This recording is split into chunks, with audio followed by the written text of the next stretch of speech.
ఎందుకంటే దైవ దర్శనానికి రజక బిడ్డ పోతా ఉన్నప్పుడు మీరు చాకలి కులస్తులు గుళ్ళోకి రాకూడదు అని కాలుతో తనడం 10 అడుగుల దూరంలో పడిపోయి అక్కడే చనిపోవడం జరిగింది. కేవలం టికెట్ తీసుకోలేదు అనే ఒక సాకు చెప్తూ ఉన్నారు. టికెట్ తీసుకున్నారా తీసుకోలేదా పక్కన పెడితే కేవలం వాళ్ళు ఆ రజకులు ఆ గుళ్ళో పనిచేసే వాళ్ళే. ఆ గుళ్ళో ఆ దేవుడి బట్టలు ఉతికే వాళ్ళు రోజుకి 10 సార్లు గుళ్ళోకి పోవడం రావడం అది కామన్. కానీ కేవలం ఈ సాకు పెట్టి వాళ్ళు ఏదో ఒక విధంగా వాళ్ళు తక్కువ జాతి వాళ్ళు తక్కువ కులస్తులు అని చెప్పి కొట్టి చంపాలని చెప్పి కక్షతో అక్కడ ఉన్నటువంటి రెడ్డి గారు శ్రీనివాసులు రెడ్డి గారు అదేవిధంగా వారి టీము కలిసి దాడి చేశారు. దీన్ని 10 రోజుల నుంచి ఇప్పుడు రేవంత్ రెడ్డి ముఖ్యమంత్రిగా ఉండి వాళ్ళ రెడ్డి జాతి కాబట్టి పాపం కాపాడుకుంటూ వస్తా ఉన్నాడు.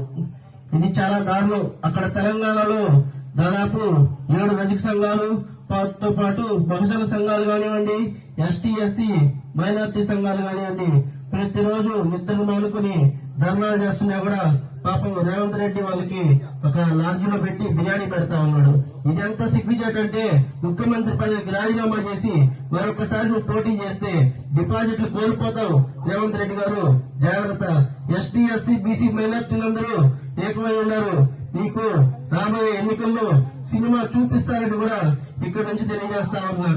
ఎందుకంటే అన్నోళ్ళు అంబేద్కర్ భవనం దగ్గర పెట్టుకుంటారు అంటే రేవంత్ రెడ్డి గారు బిడ్డను చూసి కూడా వాళ్ళ మీద శిక్ష తీసుకొని లేదు కాబట్టి ఆ దేవుడన్నా వాళ్ళకి శిక్షిస్తాడని మరియు అంబేద్కర్ గారు రాసిన రాజ్యాంగం ఈరోజు రక్షణ అయింది. ఎందుకంటే పాపం రేవంత్ రెడ్డి గారు వాళ్ళ వర్గం